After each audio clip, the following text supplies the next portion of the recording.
Les nouvelles sur l'Israël et Palestine. International. Israël-Palestine. Israël visé par un tir de missile revendiqué par les rebelles houthistes du Yémen, sans faire de victimes selon l'armée israélienne. Le Premier ministre israélien, Benyamin Netanyahou, a prévenu dimanche que les houthistes paieront un lourd tribut après leur tentative de nuire à Israël. Le Monde.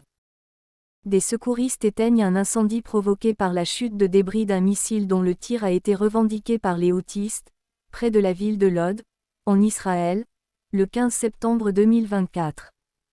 Menahem Kahana AFP.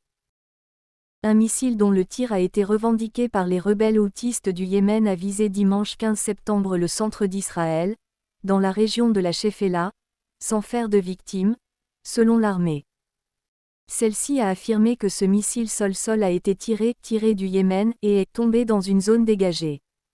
Avant de préciser que le missile s'était probablement désintégré, selon une enquête préliminaire. Le Premier ministre israélien, Benyamin Netanyahou, a toutefois prévenu que les houthistes paieront un lourd tribut après leur tentative de nuire à Israël. Ces rebelles ont déjà lancé plusieurs attaques contre Israël, en affirmant agir en solidarité avec les Palestiniens, depuis le début de l'offensive israélienne sur la bande de Gaza déclenchée par l'attaque terroriste du Hamas contre Israël le 7 octobre 2023.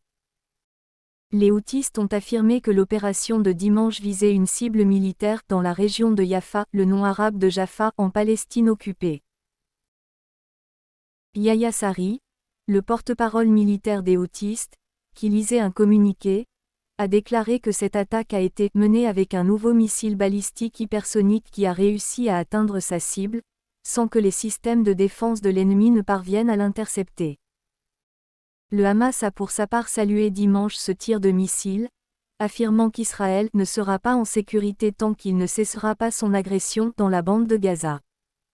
Lire aussi article réservé à nos abonnés. Israël a mené une opération commando en Syrie contre une usine d'armement dépendant de l'Iran. La police israélienne a fait état, de son côté, de la chute d'un fragment d'un missile d'interception dans la région de la Shephéla, centre. Au moment de l'attaque, des sirènes ont retenti dans le centre d'Israël, et de nombreuses personnes se sont alors précipitées vers des abris dans la région de Tel Aviv, selon les médias israéliens.